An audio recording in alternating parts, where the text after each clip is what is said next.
आज कक्षा 11 में देखेंगे आज का प्रश्न ऊतक से आप क्या समझते हैं। क्वेश्चन है ऊतक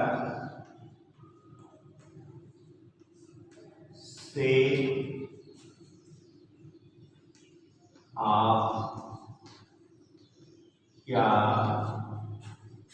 समझते हैं।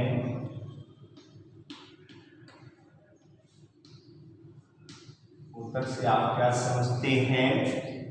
पौधों में अस्थायी ऊतक की संरचना एवं कार्यों का वर्णन कीजिए। पौधों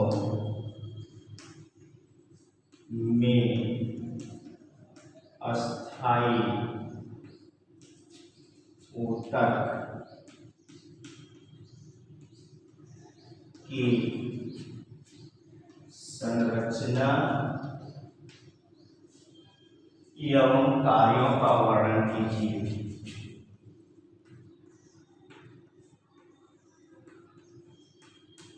एवं कार्यों का वर्णन कीजिए।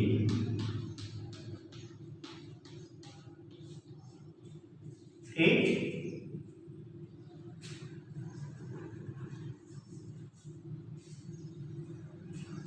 ऊतक देखिए बेटे, ऊतक क्या इससे पहले वाले चैप्टर में कोशिका में इंट्रोडक्टरी क्लास में भी हमने आपको बताया था।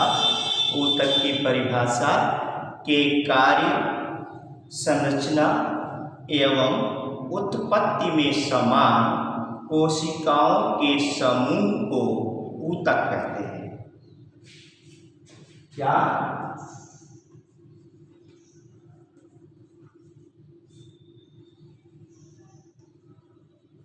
इसकी अंग्रेजी क्या है? टिश्यू।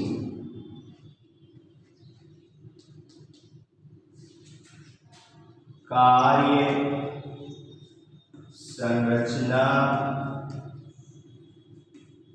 एवं उत्पत्ति में समान कोशिकाओं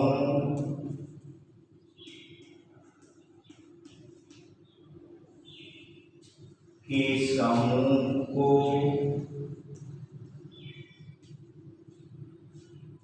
समूह को ऊतक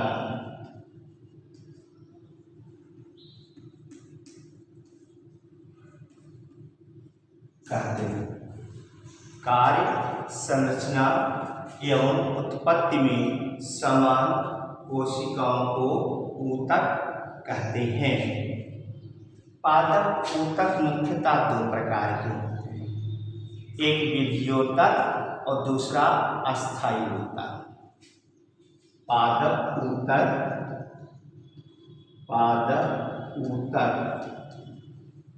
मुख्यतः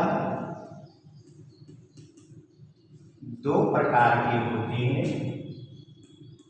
दो प्रकार के होते हैं। वो कौन कौन से हैं दोनों प्रकार? पहला है विभ्योतक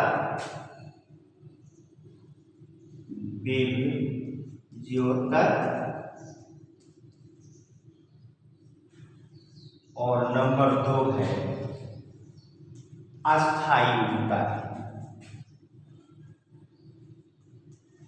अस्थायी ऊतक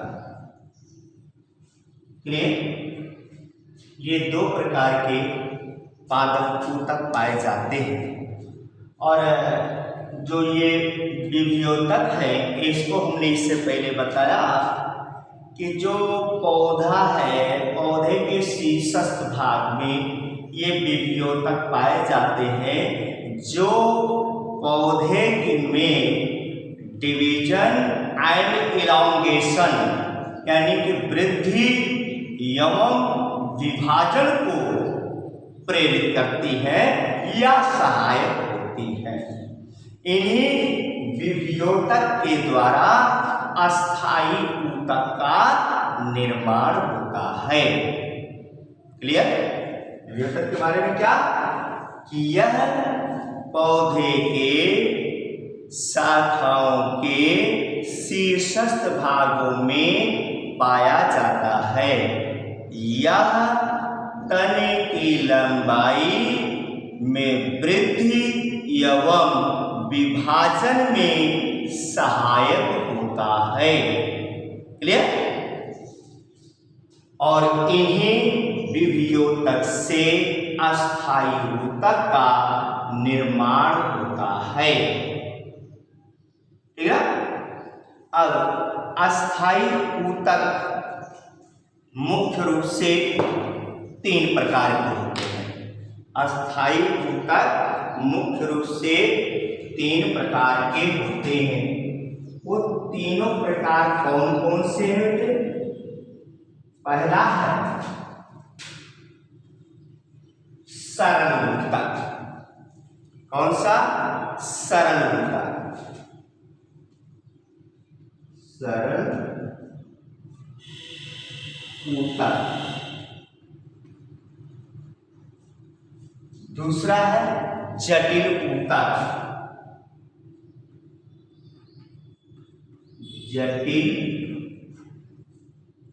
ऊतक। तीसरा है विशिष्ट ऊतक।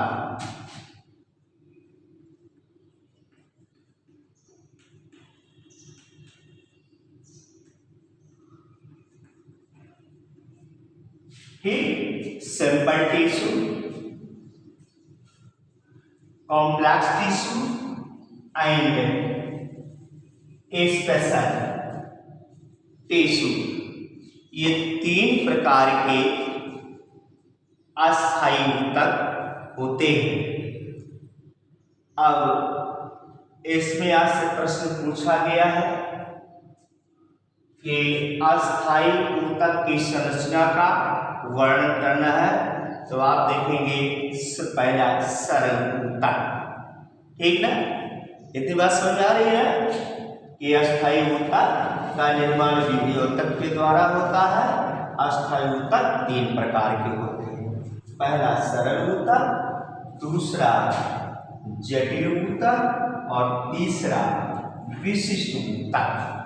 ये 3 प्रकार के जो है अस्थायी ऊतक होते हैं। अब हम देखेंगे पहले सरल ऊतक के विषय में।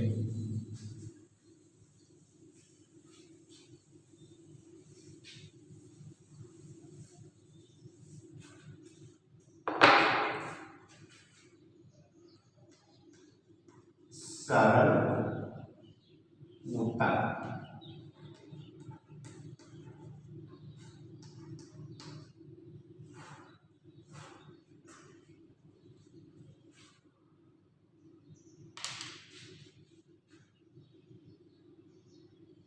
देखिए सरल ऊतक क्या है? इसका निर्माण समान प्रकार की कोशिकाओं से होता है। आप देख सकते हैं इसका निर्माण समान प्रकार की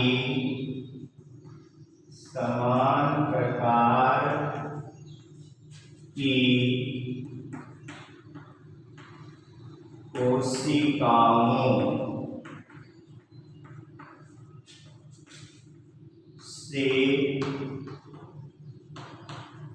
होता है। समान प्रकार की कोशिकाओं से होता है। अस्थायी ऊतकों को निम्नलिखित 3 समूहों में बांटा जा सकता है। अस्थायी ऊतकों को निम्नलिखित 3 समूहों में बांटा जा सकता है। पहला है मृद ऊतक, दूसरा है स्थूल कोण ऊतक और तीसरा है दृढ़ ऊतक, जिसे हम अंग्रेजी में कहते हैं पैरेन्काइमा। दूसरे को स्क्लेरेंकाइमा और तीसरे को हम कहते हैं क्लोरेंकाइमा। ठीक, तो कौन कौन से हैं? पहला मृदुतक,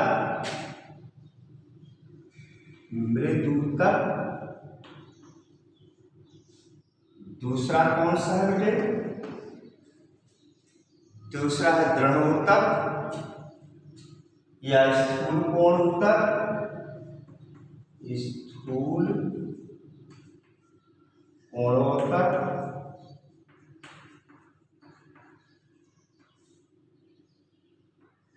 तीसरा कौन है?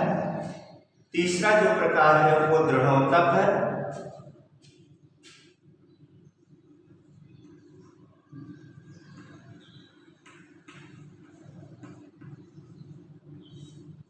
दृढ़ोतक, ये 3 प्रकार के होते हैं।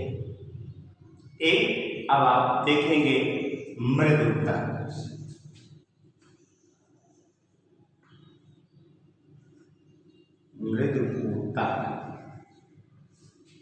जिसको अंग्रेजी में पैरेन्काइमा,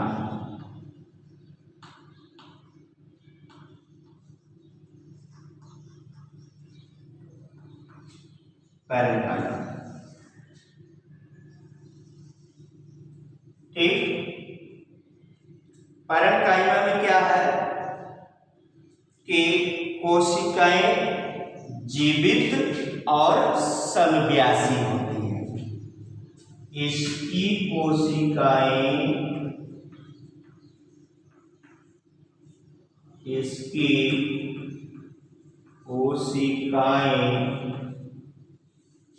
जीवित एवं समव्यासी होती हैं।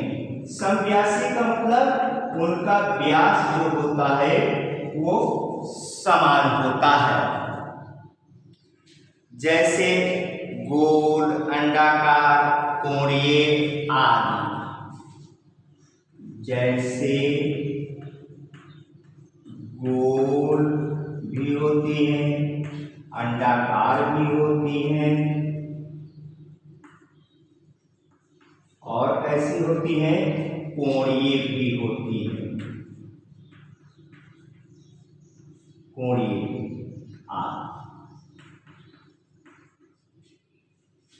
क्लियर?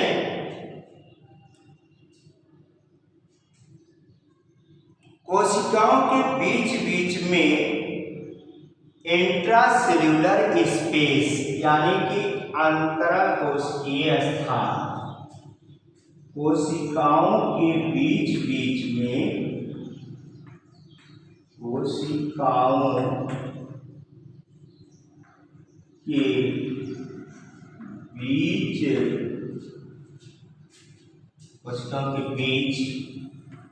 बीच में अंतरकोशिकीय स्थान या इंट्रा सेल्यूलर स्पेस पाए जाते हैं।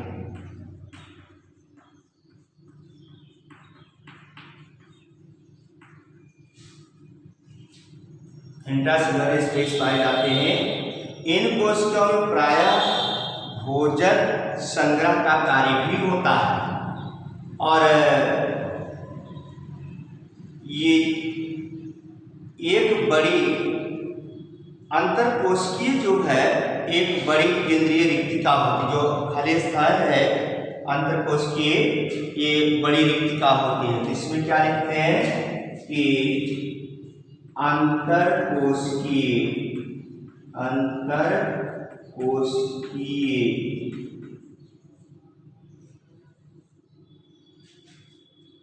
एक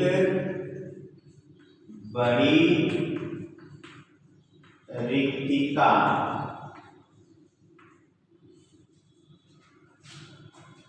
होती है। और क्या हमने बताया भोजन के बारे में? के अंदर कोशिकीय रिक्तिका होती है और ये भोजन संग्रह का कार्य भी करते हैं, साथ ही जल भी संग्रहित करती हैं। तो आप लिख सकते हैं कि ये सामान्यतः जल एवं भोजन का संग्रह करती हैं। ये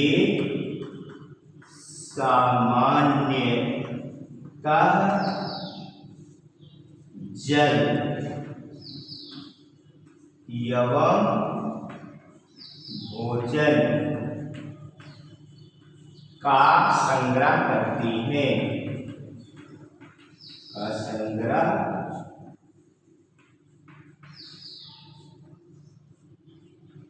करती है। क्लियर? जल एवं भोजन का संग्रह करती है।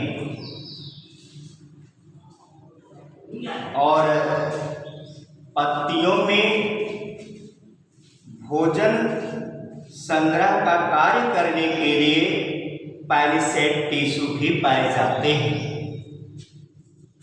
पत्तियों, तो इस प्रकार से आपने देखा कि पत्तियों में भी भोजन संग्रह करने के लिए विशेष प्रकार के टिश्यू पाए जाते हैं, जिसे पैलिसेड टिश्यू कहते हैं। और अपने आप होता है कि ये जो समव्यासी होती है, गोल होती है, अंडाकार होती है, ठीक। तो ये संरचना है। और वायु के आदान प्रदान हेतु अंतर कोशिकीय स्थान की अधिकता से मुक्त स्पंजी मृदुतक भी पाए जाते हैं। क्लियर? इतना आपने देखा मृदुतक तक, आगे कल स्थूल कोण तक के विषय में देखेंगे। धन्यवाद।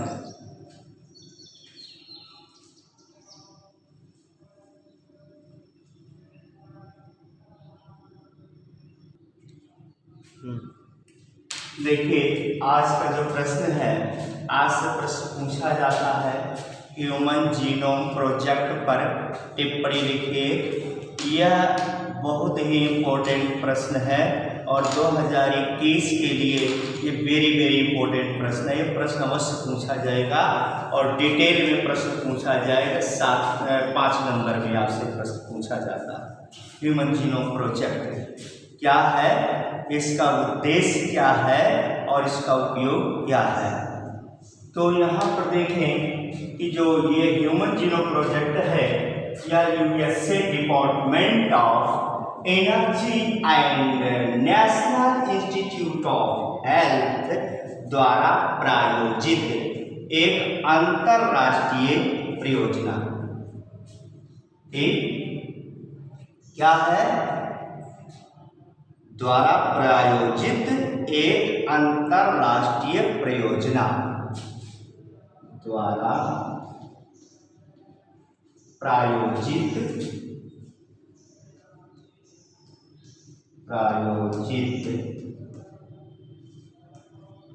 एक अंतरराष्ट्रीय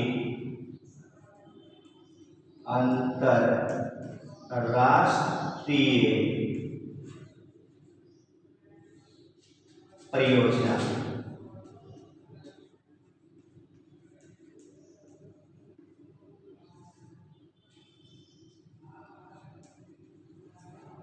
ठीक, अंतरराष्ट्रीय परियोजना है और यह एक दीर्घकाल तक चलने वाली परियोजना है, जिसको कि हम दीर्घकालिक परियोजना भी कहते हैं। सन 1990 में यह परियोजना प्रारंभ हुई और जाकर के 2003 में यह परियोजना पूरी हुई। कब प्रारंभ हुई? ये परियोजना प्रारंभ जो हुई वह 1990 में प्रारंभ हुई और परियोजना पूरी कब हुई? यानी कि पूरी ये जा करके हुई 2003 में यह परियोजना जा करके कंप्लीट हुई। इस कार्य को अगर हम एक पुस्तक के रूप में लिखें, प्रस्तुत करें, तो इसके लिए एक हजार वाले लगभग 3300 पुस्तकों की आवश्यकता पड़ेगी। कितने पेज के? यानी कि एक हजार पेज वाली 3300 पुस्तकों की आवश्यकता पड़ेगी, जिसके हर पेज पर 1000 अक्षर मुद्रित होंगे। अगर हम इस कार्य को एक पुस्तक के रूप में प्रस्तुत करें तो इसमें 1000 वाली कितने पुस्तकों की जरूरत पड़ेगी? 3300, 3300 पुस्तकों की जरूरत पड़ेगी और प्रत्येक पृष्ठ पर 1000 अक्षर मुद्रित होंगे। इससे प्राप्त विशाल आंकड़ों के संग्रह, रिकवरी व विश्लेषण हेतु हाई स्पीड कंप्यूटरों की आवश्यकता पड़ी। इससे प्राप्त विशाल आंकड़ों का संग्रह, विश्लेषण और रिकवरी के लिए हाई स्पीड कंप्यूटरों की आवश्यकता बढ़ी। इन्हीं कारणों से ह्यूमन जीनोम प्रोजेक्ट को एक महापरियोजना भी कहा गया। आई बात समझ में कि इतने जो यानी कि हाई स्पीड की कंप्यूटर की जरूरत पड़ी, किसके लिए? उसके विश्लेषण के लिए, रिकवरी के लिए, विशाल संग्रह के लिए, जिसको क्या कहा गया? महापरियोजना कहा गया। अब ह्यूमन जीनोम प्रोजेक्ट के लक्ष्य क्या है? Aim of human genome project, aim of human genome project,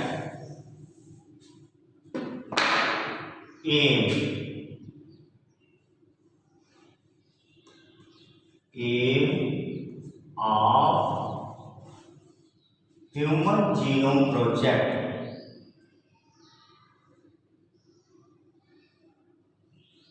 human genome project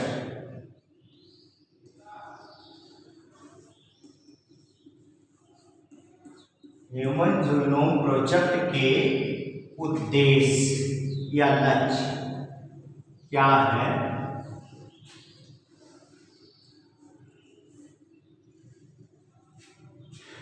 देखिए, ह्यूमन जीनोम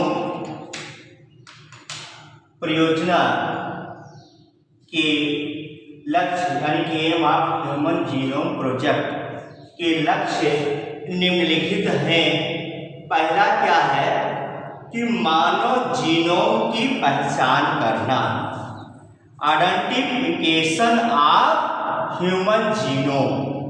पहला जो लक्ष्य है कि मानव जीनोम की पहचान करना, मानव जीनोम की पहचान करना।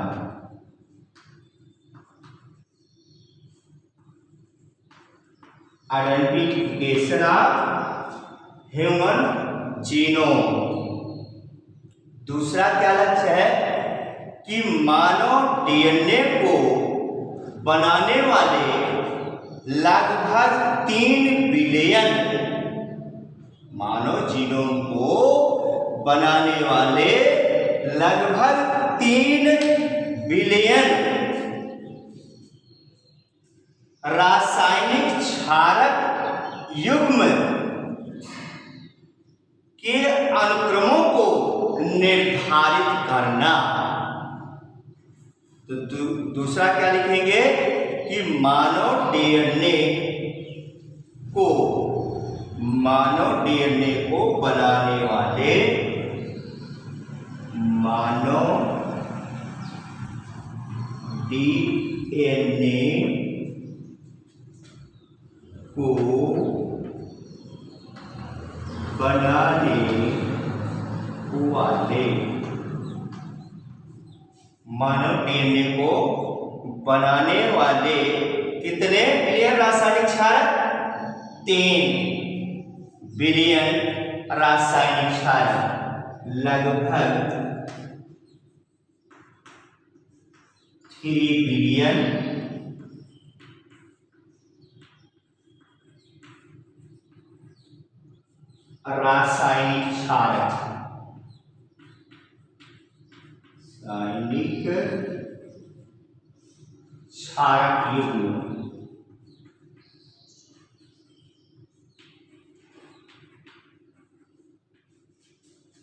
रासायनिक क्षारक युग्म के अनुक्रमों को निर्धारित करना।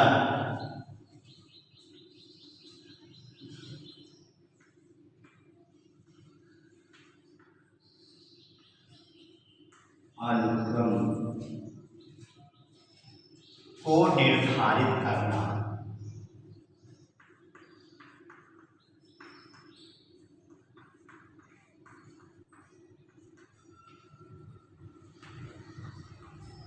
क्लियर? तीसरा क्या है कि जीनोम संबंधी आंकड़ों को संग्रहित करना। जीनोम संबंधी आंकड़ों को संग्रहित करना। क्या लिखेंगे तीसरे में? जीनोम संबंधी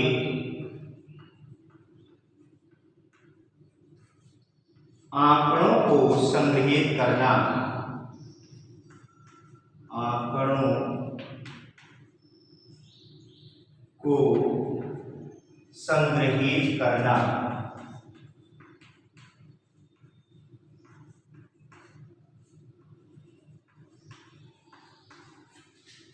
क्लियर? जीनोम संबंधित आंकड़ों को संग्रहित करना। चौथा क्या होगा? योजना के फलस्वरूप आने वाले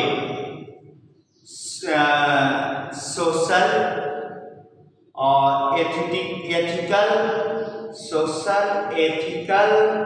एंड लीगल इश्यूज पर विचार करना। किस पर? Social, ethical and legal issues पर विचार करना। तो आप 4th पॉइंट लिखेंगे कि योजना के फलस्वरूप आने वाली या उठने वाली योजना के फलस्वरूप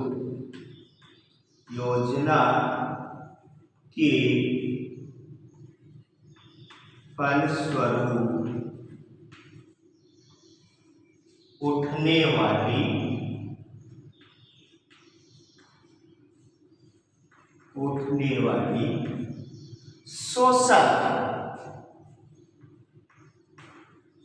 सोशल माने सामाजिक, एथिकल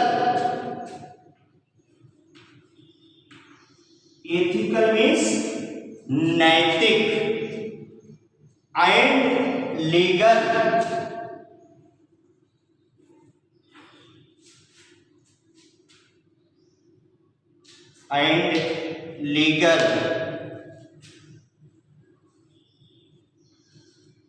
इश्यूज। लीगल मीन्स कानूनी समस्याएं,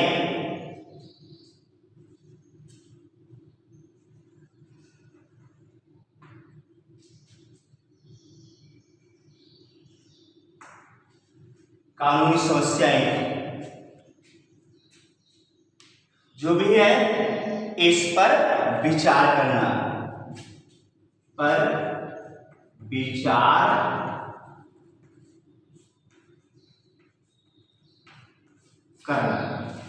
ये ह्यूमन जीनोम प्रोजेक्ट का